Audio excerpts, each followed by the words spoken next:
Hola, buenos días. El día de hoy vamos a ver lo que son los índices de Miller, planos y direcciones cristalinas, y también pues vamos a comentar algo sobre la importancia de esto. Los índices de Miller son una notación matemática que nos permite describir planos y direcciones dentro de un cristal de manera precisa y sobre todo estandarizada, es decir, que todo mundo pueda determinar esos planos o identificarlos de una manera fácil y directa. Estos son fundamentales en la cristalografía, la ciencia de los materiales y la difracción de rayos X. ¿Y por qué son importantes estas direcciones y planos cristalinos, por ejemplo, en la industria automotriz? Puesto que ustedes estudian la carrera de Ingeniería Mecánica Automotriz, bueno, algunas direcciones cristalográficas nos van a determinar el comportamiento mecánico, térmico y la fatiga de ciertos materiales, sobre todo estructurales, especialmente o particularmente componentes que son sometidos a cargas cíclicas severas, como por ejemplo bielas, cigüeñales, árboles de levas, engranes, algunos ejes y también elementos de tren motriz. Particularmente esto pues se aplica obviamente en ciertos aceros y aleaciones metálicas. Y estas tipo de orientaciones, por ejemplo, cristalográficas, que también más adelante vamos a conocer este término de textura. Esa textura puede ser inducida, por ejemplo, por procesos de manufactura, de laminación o forja. Y gracias a esto vamos a poder controlar el límite elástico, la ductilidad, la resistencia a la fatiga y también, por ejemplo, la tenacidad al impacto. Esto, pues, como lo mencioné, en ciertas piezas como pueden ser bielas, cigüeñales de, pues, partes de los motores. Cuando nosotros tenemos, por ejemplo, una textura o una orientación de los granos de nuestro material y de manera inadecuada, pues esta puede favorecer la iniciación de grietas en ciertos planos particulares o en ciertas dirección de planos. Y esto, pues, obviamente hay que controlarlo, esa textura, y esto se puede hacer mediante ciertos tratamientos térmicos, incluso en la misma forja.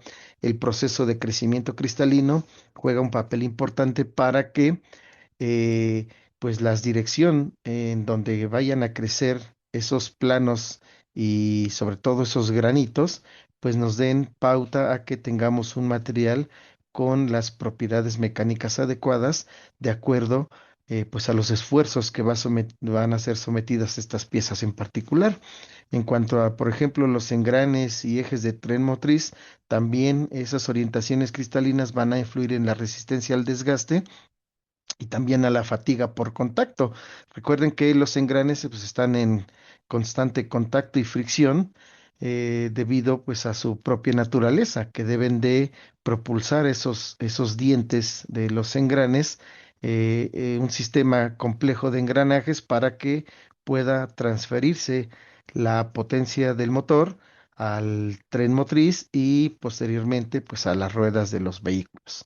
Entonces, en los pistones, por ejemplo, y también componentes de aluminio, la anisotropía térmica nos va a afectar en la expansión del material. Recuerden que estos materiales están sometidos a ciertas temperaturas y eso genera expansiones y cuando se enfrían también generan contracciones. Entonces, esas direcciones preferenciales que llegan a tener pues esa anisotropía térmica va a afectar precisamente la conductividad de los materiales. Entonces, en general, nosotros, bueno, si nosotros controlamos los planos y direcciones cristalográficas mediante diferentes procesos como lo son la forja, la laminación, los tratamientos térmicos, nos va a permitir diseñar componentes más resistentes, ligeros, durables y con esto pues se va a optimizar el desempeño del vehículo en general y en algunos casos también la seguridad del mismo.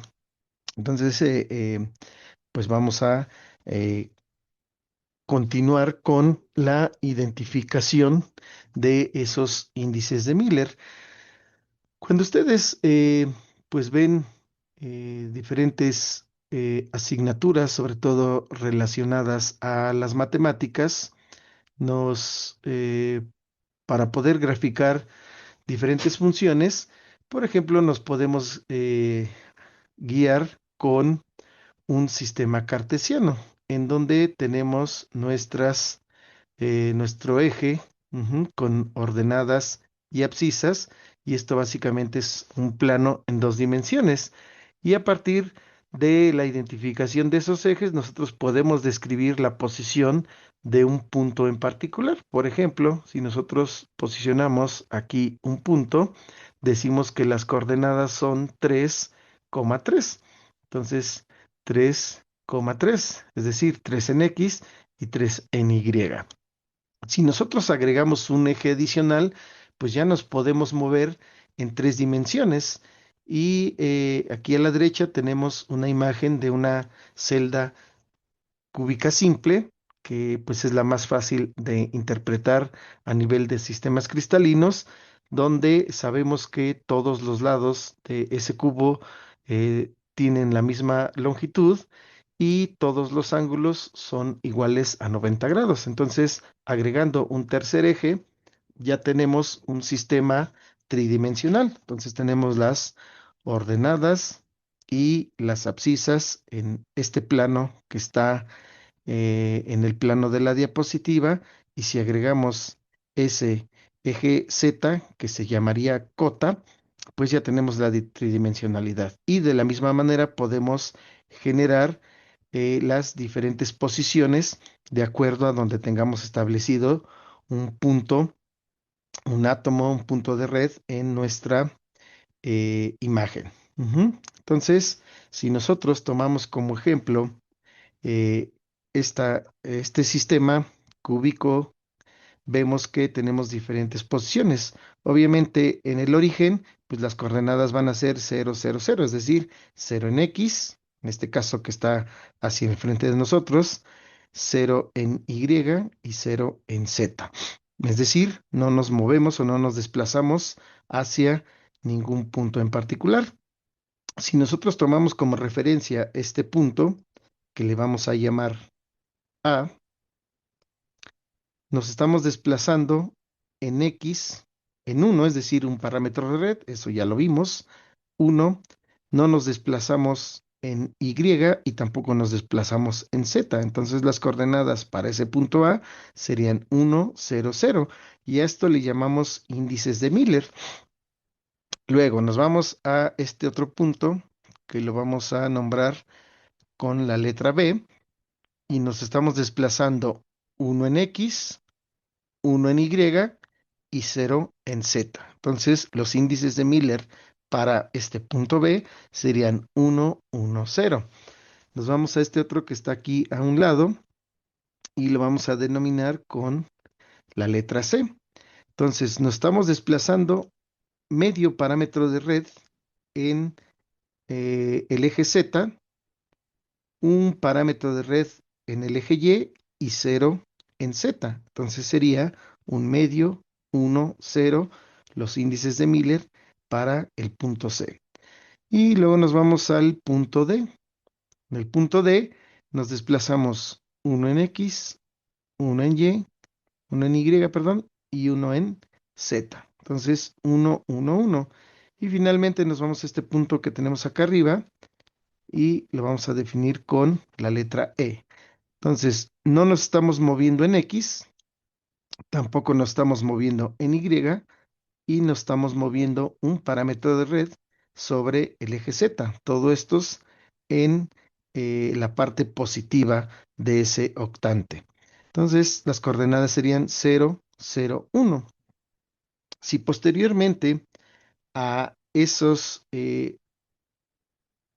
puntos que nosotros determinamos las coordenadas, nosotros agregamos una flechita o un vector, podemos definir ciertas direcciones.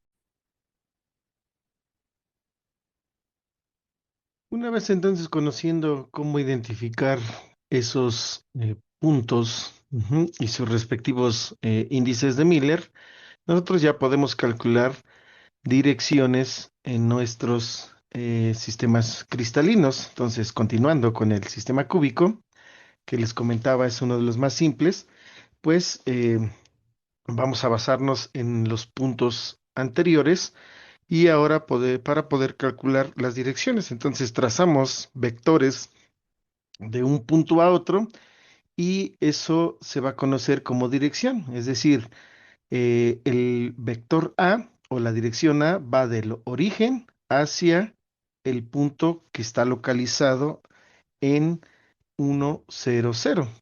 Es decir, los índices de Miller 1, 0, 0. Entonces, para esto tenemos cuatro pasos sencillos que debemos seguir para poder determinar esas direcciones. Entonces, en el primer paso hay que identificar las coordenadas de los puntos. Ya tenemos que va del origen, en el primer caso, es decir, para la dirección A, vamos de 0, 0, 0 a 1, 0, 0. Ujú. Entonces, paso número 2. Dice, reste las coordenadas del punto de la cola de las coordenadas del punto de la cabeza para obtener el número de parámetros de red recorridos en la dirección de cada eje del sistema coordenado. Entonces, esta sería la cola, es decir, el origen, y la cabeza, la punta en donde, a donde se dirige, perdón, esa flechita o ese vector. Entonces, restamos este menos este. Y lo hacemos para cada uno de los ejes. Es decir, tenemos en X, en y en Z, X, y Z. Comúnmente los índices de Miller se expresan con las letras H, K y L, perdón, L minúscula. Entonces vamos a borrar esto. Ujú. Y tendríamos H, K y L. Ujú. Entonces restamos 1 menos 0 y nos va a quedar 1. 0 menos 0, 0. 0 menos 0, 0. Entonces, este es el paso número 2. Acá arriba tenemos el paso número 1. Vamos con el paso número 3.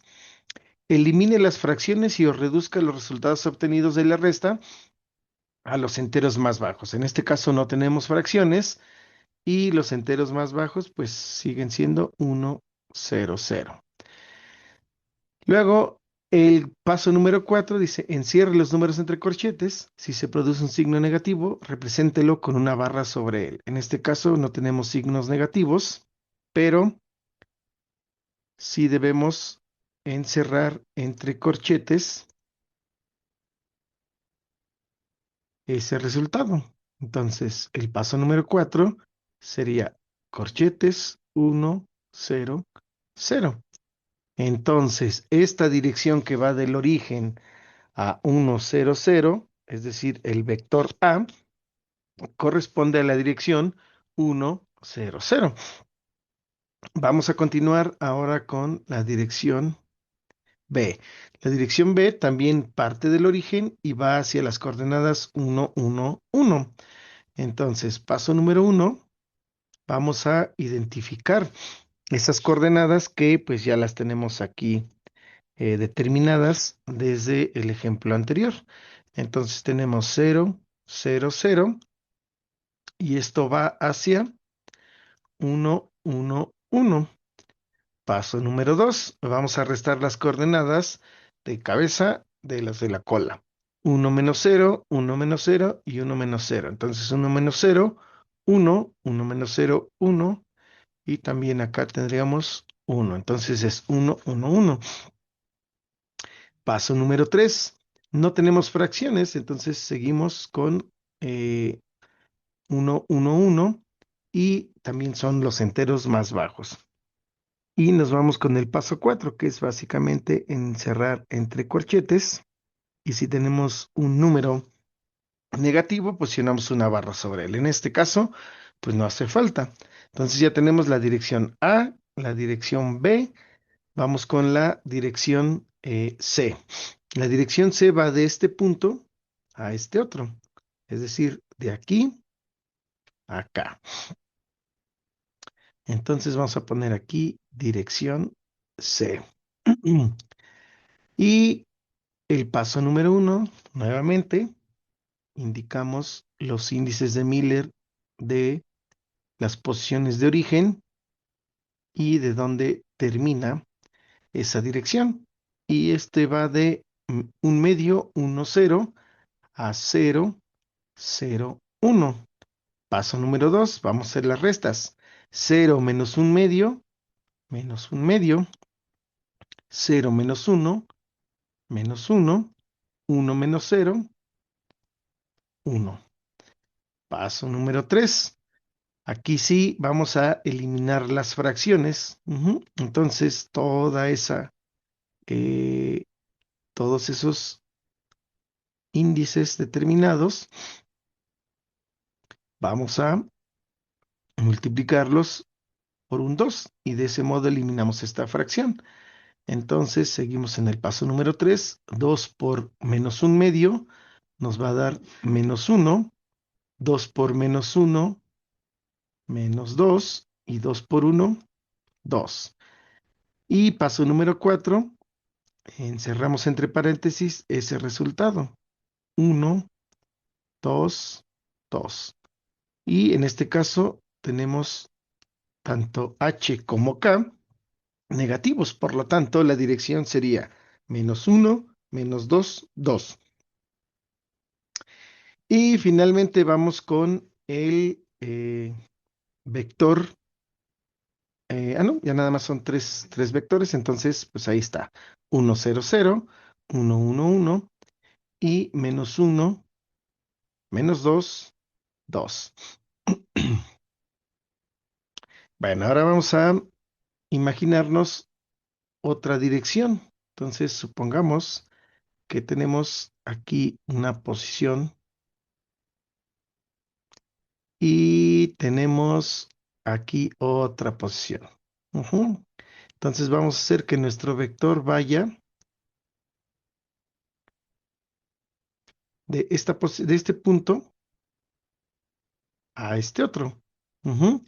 Entonces, las coordenadas para el punto donde se origina esa dirección, pues sería, nos estamos moviendo uno en Z, ujú, uno en Y y cero en X.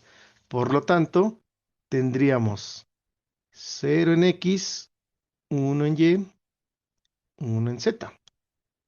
Y esto va hacia esta posición que tenemos uno en X, medio en y cero en Z. Entonces es uno en X, un medio en Y, cero en Z. Entonces ya tenemos identificados el primer paso. Luego nos vamos con el segundo, que es la resta. 1 menos 0. 1 menos 0, perdón. 1. Un medio menos 1, menos un medio. Y 0 menos 1, menos 1. Paso número 3, vamos a eliminar nuevamente fracciones. Entonces, multiplicamos por 2, ese 1, el menos un medio y el menos 1. De modo que en el paso número 3 que seguimos, 2 por 1, 2, 2 por menos un medio, menos 1, menos 1, y 2 por menos 1, menos 2. Paso número 4, vamos a encerrar entre corchetes nuestro resultado y tendríamos 2 menos 1 y menos 2. Entonces el resultado de esta dirección es 2 menos 1 menos 2. Y ahora vamos a pasar a la etapa de identificación de planos cristalinos. También para poder identificar esos planos cristalinos requerimos de seguir 4 pasos para la correcta identificación. Entonces, aquí vemos que tenemos el plano A que está sombreado en azul, este plano B que está sombreado en eh, color verde y este otro que se alcanza a ver que está sombreado en color rojo. Vemos que en el caso del plano B, fíjense, abarca el equivalente a 2 parámetros de red, la intersección con el eje Y. Entonces, vamos a primero, pues, iniciar con el primer paso, que es identificar los puntos en los que el plano intersecta las coordenadas X, Y y Z en términos de números de parámetros de red. Si el plano, perdón, pasa a través del origen, debe moverse el origen del sistema de coordenado al de una celda unitaria adyacente. Paso número 2, tome los recíprocos de estas intersecciones. Paso número 3, elimine fracciones, pero no reduzca a los enteros más bajos. Y paso número 4, encierre entre paréntesis los números resultantes. De nuevo, debe escribir los números negativos con una barra sobre ellos en caso de que, pues, exista. Entonces vamos con el plano A. Ujú. En el paso, vamos a poner aquí plano A. Entonces, en el plano A, vamos a escribir el paso número 1. Vamos a identificar en dónde intersecta en Z, en X y en Y. En este caso, pues es aquí, el plano que está sombreado en azul. Ujú. Entonces vemos que intersecta en X en un parámetro de red, en Y en un parámetro de red y en Z en un parámetro de red. Por lo tanto, la intersección sería 1 en X, 1 en Y y 1 en Z. El paso número 2 dice, tome los recíprocos de esas intersecciones. Entonces, pues básicamente tendríamos 1 sobre 1, 1 sobre 1 y 1 sobre 1. Y esto nos genera 1, 1, 1. Paso número 3. Dice, elimina las fracciones, pero no reduzca a los enteros más bajos. En este caso, pues no hay que eliminar fracciones, seguimos teniendo 1, 1, 1. Y finalmente, el paso número 4 es encerrar entre paréntesis ese resultado. De modo que el plano A corresponde o se identifica como 1, 1, 1. Nuevamente, hay que encerrar entre paréntesis. A diferencia de las direcciones que se encierran entre corchetes, los planos, otra vez, van entre paréntesis. Vámonos con el plano B. En el plano B, pues vean que tenemos este plano rectangular que en el caso de la intersección con Y abarca 2 parámetros de red. Entonces, paso número 1, vamos a identificar las intersecciones con X. En X intersecta o corta en 1, en Y corta en 2 y en Z, fíjense que no está cortando. Es este plano, por si no se logra percibir. No lo corta, digamos que va paralelo al eje Z. Esto quiere decir, pues, que como nunca lo toca, se va hasta el infinito. Entonces, de ahí que tengamos que eh, determinar los recíprocos de esas intersecciones. Entonces, tomando los recíprocos que hicimos en el ejemplo anterior, pues hay que dividir. Ujú. 1 entre 1, 1 entre 2 y 1 entre infinito. Entonces tendríamos 1 entre 1, 1 entre 2 y 1 entre infinito. ¿Esto qué nos va a generar? 1, un medio y 0. Luego nos vamos al paso número 3. Hay que eliminar fracciones, pues en este caso multiplicamos por 2 y nos quedaría 2 por 1, 2, 2 por un medio, 1 y 2 por 0, 0. Y finalmente vamos a eh, encerrar entre paréntesis. Acá pues ya no hay necesidad de volver a determinar nada ni reducir los enteros más bajos. Únicamente sería encerrar entre paréntesis nuestro resultado. Entonces, este plano que está aquí rectangular corresponde al plano 2, 1, 0. Otra vez encerrado entre paréntesis. Y luego nos vamos con el plano C. Ujú. Y vámonos con el paso número 1. Fíjese que aquí en el paso número 1 nos indica que si el plano pasa a través del origen, hay que mover el origen del sistema coordenado. En este caso, nuestro plano es este que está sombreado, ujú, en la cara lateral izquierda de ese cubo y justo está pasando aquí por el origen. Entonces, ¿qué hacemos? Pues nos vamos a desplazar, o vamos a desplazar ese origen, por ejemplo, hacia la derecha. Y ahora vamos a tomar como referencia este punto que nos va a indicar que es el origen. Entonces, vean que ahora ya esta parte se convierte en negativa, de modo que ¿en dónde va a cortar al eje X? Pues aquí ya tendríamos indicado ese eje X. No lo va a cortar, va a estar paralelo a X y lo mismo va a estar paralelo a Z. Pero ¿a quién sí corta? Pues al eje Y y ese lo va a cortar en un parámetro de red, pero ese parámetro ya toma valor negativo. De modo que este en el paso número 1, la intersección de estos ejes va a ser en X, dijimos que no lo corta, es infinito, en Y -1 y en Z también va a ser infinito. Entonces continuamos con el paso número 2, en donde pues hay que indicar los recíprocos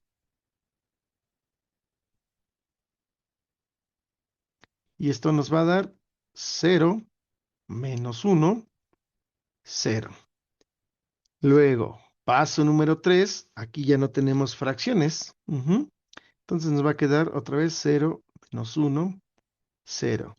Y el paso número 4 pues únicamente corresponde encerrar entre paréntesis 0, 1, 0. Y recuerden que si tenemos valores negativos, hay que posicionar una barra sobre el correspondiente número. Entonces, este plano que tenemos indicado acá, por el cual movimos el origen, corresponde a 0, -1, 0.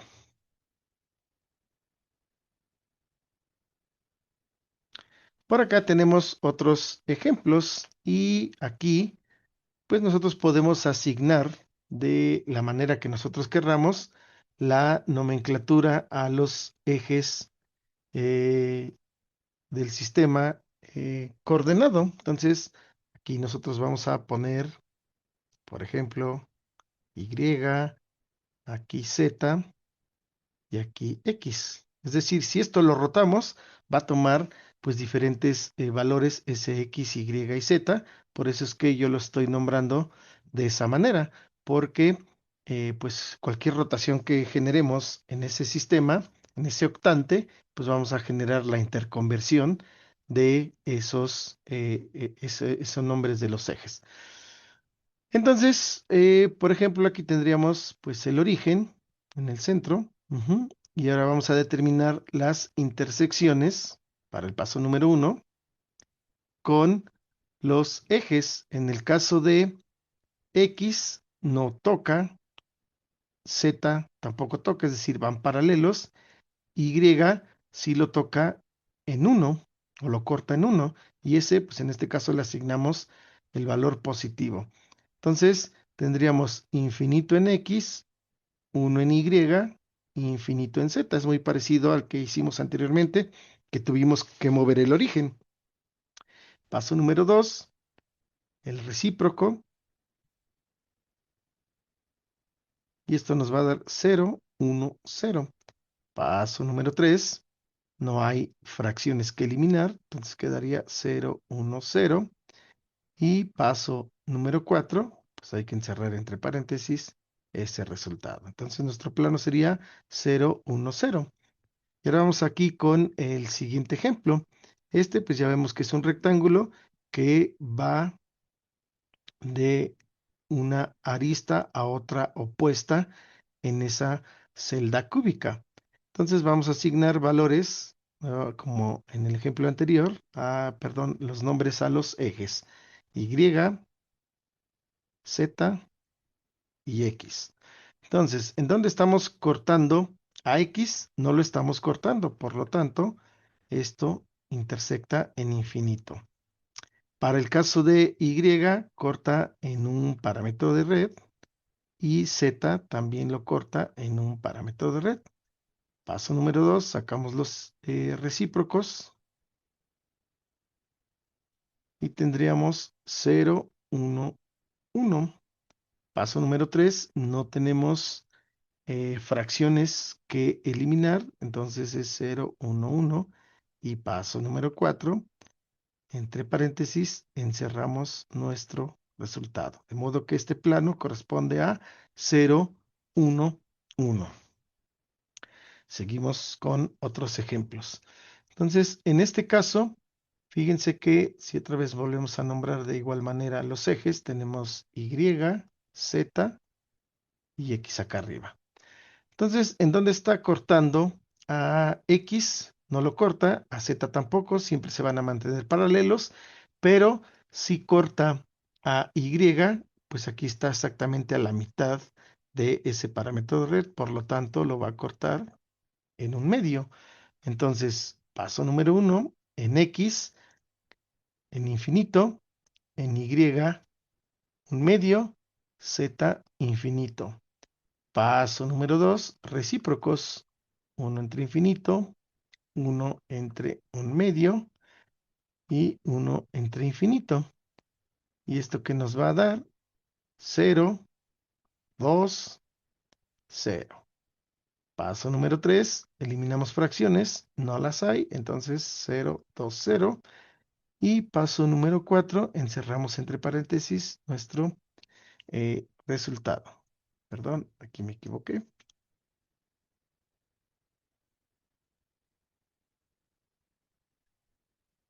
Entonces sería 0, 2, 0. Ujú. Y bueno, vamos ahora con este otro plano, lo mismo, Y, Z, X. X en un parámetro red, Z en un parámetro red, Y en un medio. Por lo tanto, las intersecciones serían uno en X, un medio en Y, uno en Z. Paso número 2, recíprocos, uno entre uno entre un medio y uno entre uno. Esto nos da 1, 2, 1. Paso número 3, eliminar fracciones. No tenemos 1, 2, 1. Paso número 4, encerrar entre paréntesis 1, 2, 1.